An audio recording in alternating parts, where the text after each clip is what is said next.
हे भक्तजनों, भविष्य में यही धर्म संकट श्री गणेश के सम्मुख भी आया।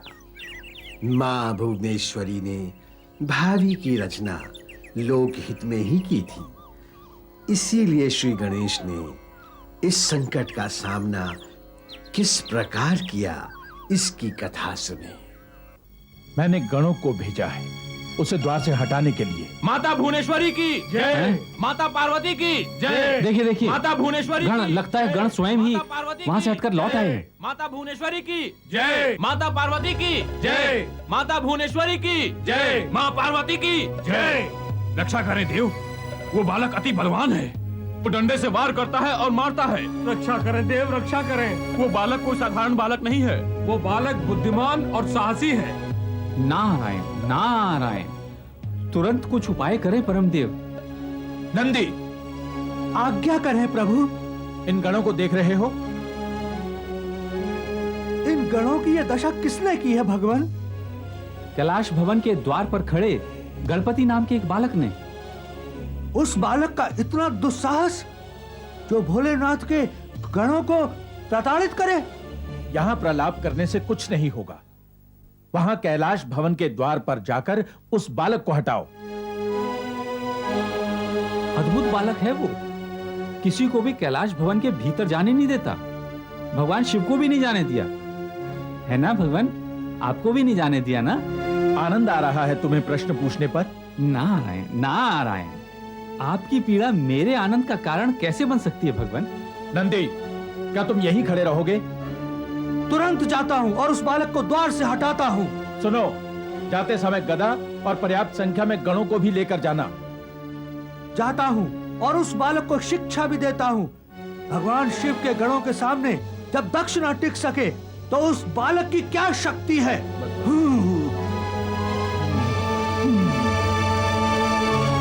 प्रभु, नंदी गर्व के कूप में कूद पड़ा है।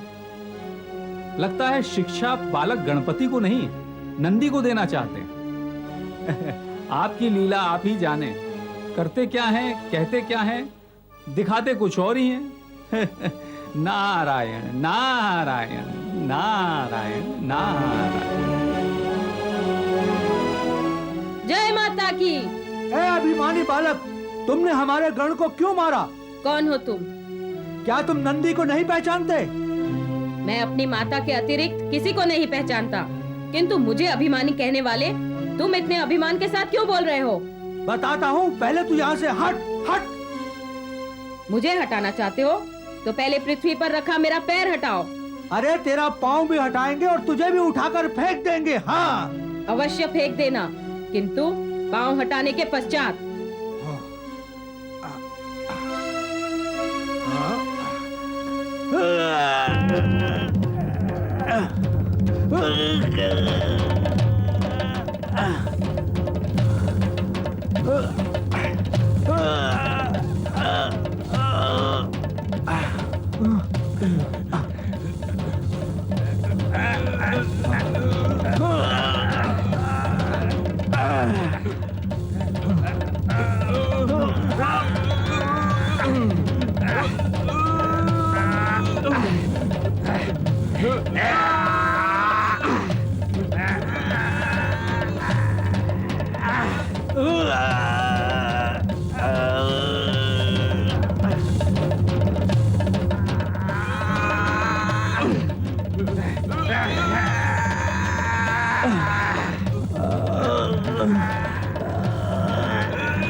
प्रभु, तुम ही जानो अपनी माया, कहीं आत्मा तो कहीं काया। हा? हा? नारायण नारायण। नंदी महाराज, क्या कर रहे हो? क्या हो रहा है? उठो उठो, प्रतिष्ठा का प्रश्न है। अरे आपको प्रतिष्ठा का प्रश्न लगता है देवर्षि? तो तुम्हें क्या लगता है नंदी? अरे अब मेरी प्राण रक्षा का प्रश्न है देवर्षि। सावधान सावधान, प्रतिष्ठा के सामने प्राण का महत्व तो कुछ नहीं होता है? पीछे देखो, तुम्हारे साथ आए सभी गण औंधे मुंह पड़े हुए हैं और तुम्हारी अपनी स्थिति भी सोचनीय है। और वो बालक कैसे पराक्रमी होकर मुस्कुराते हुए सीना ताने हाथ में थामा दंड घुमा रहा है। किंतु क्या किया जा सकता है देवर्षि? बालक तो अति शक्तिवान है। क्या बालकों जैसी बात कर रहे हो नंदी? क्या भोलेनाथ के सामने इस अवस्था में जाओगे? क्या उनसे जाकर ये कहोगे कि एक बालक ने तुम्हें और तुम्हारे गणों को मारकर भगा दिया? क्या भोले शंकर के सामने जाकर अपनी पराजय का रोना रोगे?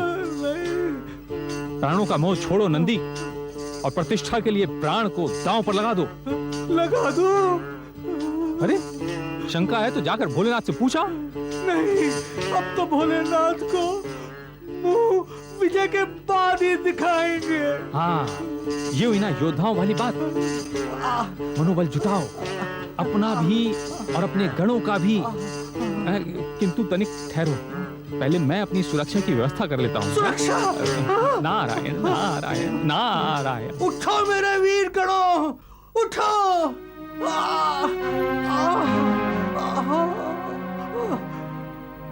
ऐ मेरे वीर गणों, संडो मुस्टंडो, उठो। तुम एक छोटे से बालक को भी अपने वश में नहीं कर सके, भोलेनाथ को क्या मुख दिखाएंगे? वो बालक अपने को माता पार्वती का पुत्र मानकर अधिक शक्तिपात कर रहा है और तुम भोलेनाथ के गण होकर शक्तिहीन होते जा रहे हो। चलो घेर लो इस बालक को।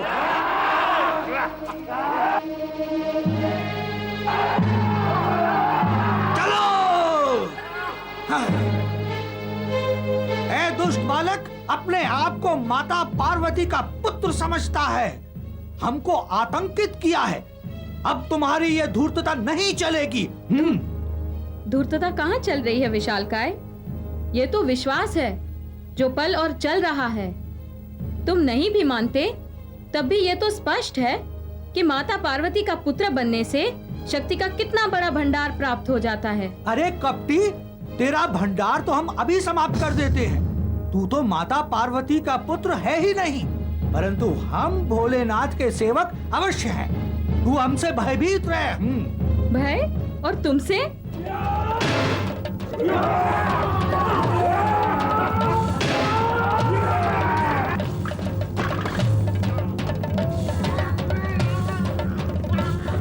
जय माता की। आओ।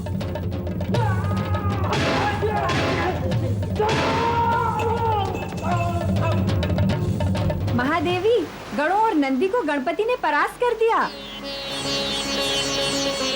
क्या कह रहे हो नारद?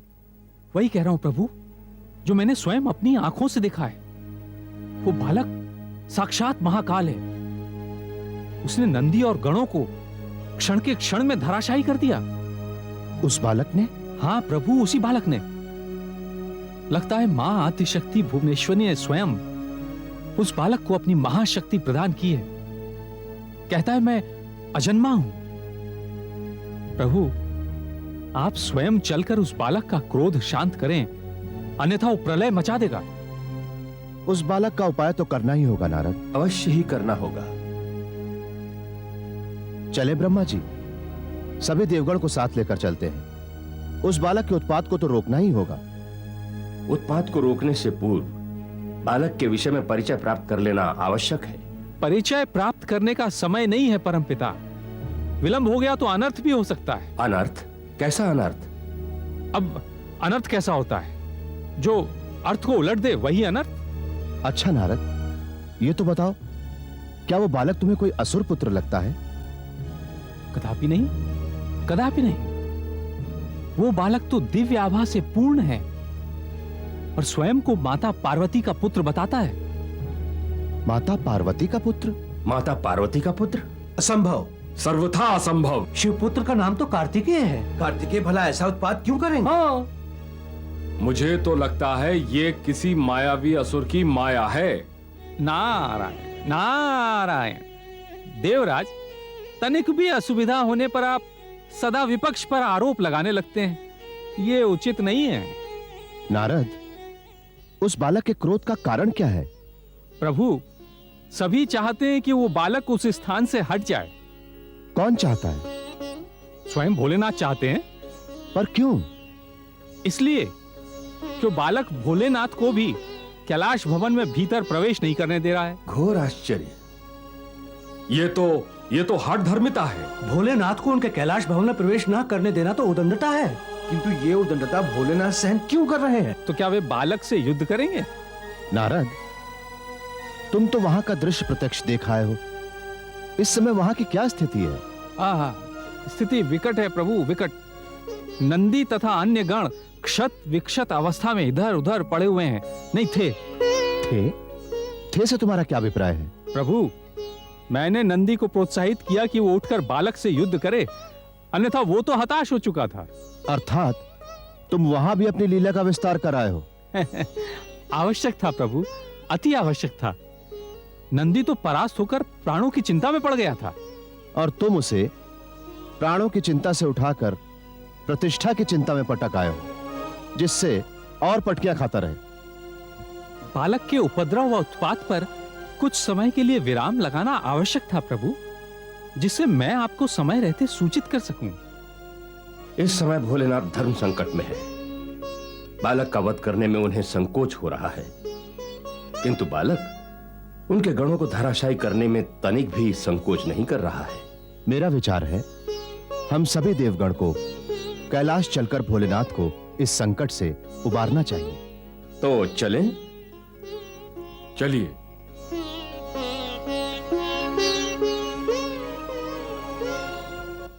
देवाधिदेव, नारद ने हमें अद्भुत बालक की चमत्कारी कथा सुनाई तो हमें आश्चर्य हुआ। हम उस बालक को देखना चाहते हैं। केवल देखना चाहते हैं? देखने के पश्चात उस बालक को द्वार से हटाने की व्यवस्था कीजिए वैकुंठनाथ। अवश्य, किंतु भोलेनाथ, ये बालक है कौन और कैलाश पर्वत तक आया कैसे? आपकी सीमा में आकर आपके ही अधिकारों पर आघात करने का दुस्साहस कैसे किया इस बालक ने? भोलेनाथ, अब तक आपने स्वयं उसे दंड क्यों नहीं दिया? आपके क्रोध को देव और असुर भी सहन नहीं कर पाते। ऐसे में ये बालक कैसे आपके सम्मुख टिका रह गया? आपके तीसरे नेत्र के सामने आकर ये उदंड बालक अब तक तो भस्म हो जाना चाहिए था। भोलेनाथ, मैंने आप सभी देवताओं के विचार सुने, अब आप मेरी भी व्यवस्था सुने। कभी कभी संभावनाएं सीमा के भीतर ठहर जाती हैं, मार्ग अवरुद्ध हो जाता है। वो बालक मेरी शक्ति के सम्मुख आकर भी शक्तिवान बना हुआ है। अवश्य इसका भी कोई कारण होगा। हाँ देवादिदेव, इस बालक द्वारा इतना कुछ करना और आपके द्वारा इतना सहन करना अकारण तो नहीं हुआ है। आप चिंतित ना हो, हम उस बालक का उपाय करेंगे। किंतु आप मात्र इतना स्पष्ट कर दें कि बालक ने यदि अधिक उद्दंडता की और उसका वध करने की आवश्यकता आ पड़ी तो आपको आपत्ति तो नहीं होगी ना भोलेनाथ? आपत्ति कैसी नारद? उस बालक ने उदंडता नहीं त्यागी तो मैं स्वयं उसका वध कर दूंगा। प्रयत्न करेंगे कि ऐसा अवसर ना आए। पहले हम उस बालक से मिलेंगे। तो चलें कैलाश भवन के द्वार पर। चलिए।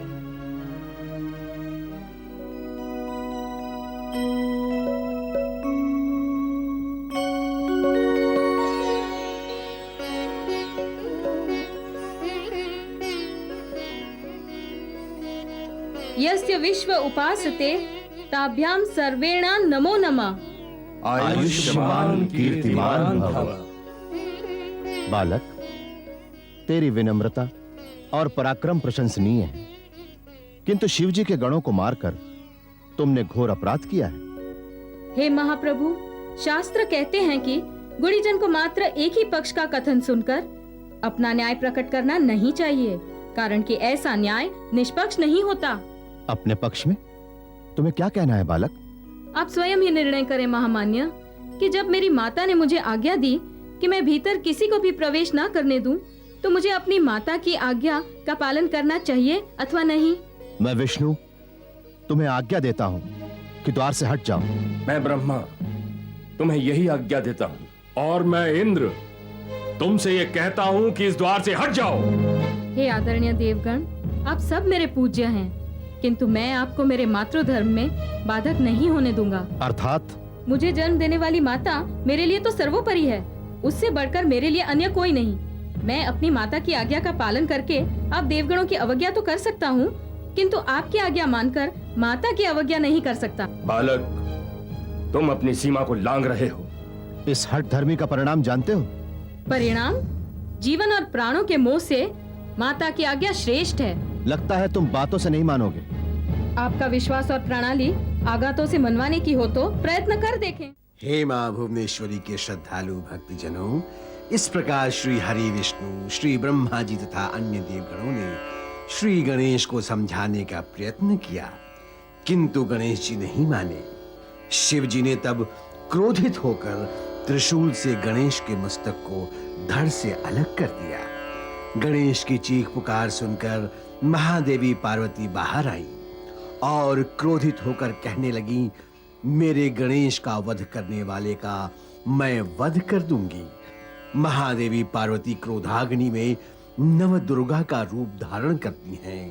तो हे श्रद्धालु भक्तजनों, शिव जी कहते हैं कि अपराध का मूल कारण मैं हूं, दंड का भागी भी मैं हूं। कहो महादेवी, मुझे क्या करना होगा? तब महादेवी पार्वती कहती हैं कि गणेश को पुनः जीवित कर ऐसी व्यवस्था करें कि जगत के प्रत्येक शुभ कार्य में गणेश की सर्वप्रथम वंदना हो। तब शिव जी ने श्री हरि विष्णु से कहा कि वो उत्तर दिशा में जाएं और सर्वप्रथम जो भी प्राणी मिले उसका सिर काट कर ले आए। श्री हरि विष्णु उत्तर दिशा से हस्त शिशु का सिर काट कर ले आए और गणेश के धड़ से लगा दिया। देवेश्वर भगवान शिव ने गणेश को जीवित किया। तब हे ऋषिगणों, गणेश जी बोले, पहले आप सभी देवगणों ने मुझे अपने स्थान और कर्तव्य से हटाने में अपनी संपूर्ण शक्ति लगा दी, यहाँ तक कि मेरा वध भी कर दिया, और अब मुझे पुनः जीवित कर मेरा मान सम्मान और प्रतिष्ठा बढ़ा रहे हैं। इसका क्या संबंध है? तब श्री हरि विष्णु ने कहा, संबंध है। माता की आज्ञा के लिए प्राण तक त्याग देने वाला पुत्र वंदनीय, अभिनंदनीय और पूजनीय है, और जो त्याग के महत्व को समझते हैं, जगत उनका महत्व समझते हुए उनका मान सम्मान करता है, उनकी पूजा करता है। इसलिए आज से तुम देवताओं में प्रथम पूजे जाओगे। एक समय जब नारद मुनि श्री हरि विष्णु से मिले तब। अच्छा भगवान, अब तो आप वैकुंठ धाम जाएंगे। और तुम? मैं तो कैलाश पर्वत से लौटा हूं, फिर वहीं जाऊंगा। वहां से लौटे हो तो पुनः वहां जाने की क्या आवश्यकता है? मुझे कभी कुछ कहाँ आवश्यकता होती है प्रभु। मैं तो मां भुवनेश्वरी की लीला और आपके कर्म चक्र के अनुसार अपना कर्तव्य पूरा करने के लिए तीनों लोकों में भटकता रहता हूं। किंतु इस समय कैलाश पर किस कार्य की पूर्ति के निमित्त जा रहे हो नारद? मां भुवनेश्वरी की प्रेरणा से गणेश महाराज अपनी लीला रचना में संलग्न हैं। अब हैं तो बालक ही, कहीं तनिक भी त्रुटि कर बैठे तो परिणाम अप्रिय भी हो सकते हैं। विचार करता हूं कि त्रिलोकीनाथ शिव जी को सावधान कर दूं। तुम्हारे सावधान करने से क्या मां भुवनेश्वरी की लीला में व्यवधान नहीं पड़ेगा? व्यवधान डालना तो मेरा ध्येय नहीं है प्रभु। ध्येय ना होने पर भी विघ्न और बाधाएं मार्ग रोक लेती हैं। गणेश जी को अपना कार्य करने दो और आप अपना कार्य करो। मुझे करने के लिए अपना कार्य है ही क्या प्रभु? मैं तो आपकी और मां भुवनेश्वरी की इच्छा पूर्ति के कार्य से ही मुक्त नहीं हो पाता हूं। तुम्हारा अभिप्राय है कि पुनः कैलाश तुम जनहित के लिए जा रहे हो? अब आपसे क्या छिपाए प्रभु, आप तो अंतर्यामी हैं, सब कुछ जानते हैं। जानते तो तुम भी हो नारद, किंतु पिता पुत्र के मध्य जो आंख मिचौली आरंभ होगी, उसकी पूर्व सूचना होने पर क्या उसका महत्व नष्ट नहीं हो जाएगा? नारायण नारायण। प्रभु, जिस प्रकार आप त्रिकालदर्शी घट घट वासी कण कण व्यापी हैं, उसी तरह देवादि देव भी तो ये सत्य जानते ही हैं कि भविष्य में कहां क्या घटित होने वाला है। तो फिर तुम्हारे वहां जाने और सावधान करने का क्या अर्थ है? लीला में रस उत्पन्न हो जाए तो लोकहित के लिए एक संदेश बन जाता है प्रभु। नारद, तुम तो विज्ञान की बातें करने लगे। जो कुछ ज्ञान विज्ञान मुझे प्राप्त है वो सब आपके नाम स्मरण और चरण वंदन का ही परिणाम है प्रभु। इतने पर भी यह बताओ नारद, तुम लीला में रस उत्पन्न करने के लिए लोकहित में कुछ संदेश की व्यवस्था कर भी लोगे, किंतु इससे लौकिक लाभ क्या होगा? अरे जगत को शुभ संदेश मिलेगा, इससे बड़ा लौकिक लाभ और क्या हो सकता है प्रभु। और इसके अतिरिक्त सबसे बड़ा लाभ यह होगा कि गणेश का गौरव और मर्यादा प्रतिष्ठित होगी, और जन जीवन में गणेश की प्रतिष्ठा बढ़ने से भक्तों के मन में श्रद्धा भी बढ़ेगी। वैसे ये सब मैं आपको व्यर्थ ही बता रहा हूं प्रभु, आप तो स्वयं सब कुछ जानते हैं। सब कुछ जानते हुए भी हमें अनजान बनना पड़ता है नारद। ओ, ये लीला आप अपने भक्तों के सामने करें प्रभु, मेरे सामने क्यों कर रहे हैं? क्यों? तुम मेरे भक्त नहीं हो? घेरे में ले लिया ना आपने मुझे प्रभु। विचार करो नारद, तुम जैसा परम भक्त अगर माया के घेरे में आ जाता है तो साधारण भक्त की तो क्या स्थिति होती होगी? भक्त की स्थिति और दशा कुछ भी हो, कैसी भी हो प्रभु, आपका ध्यान धरते ही वो उबर जाता है। नारद, तुम विषय से हट रहे हो। तुम्हें कैलाश जाना है और मुझे वैकुंठ धाम। तो फिर विलंब क्यों प्रभु?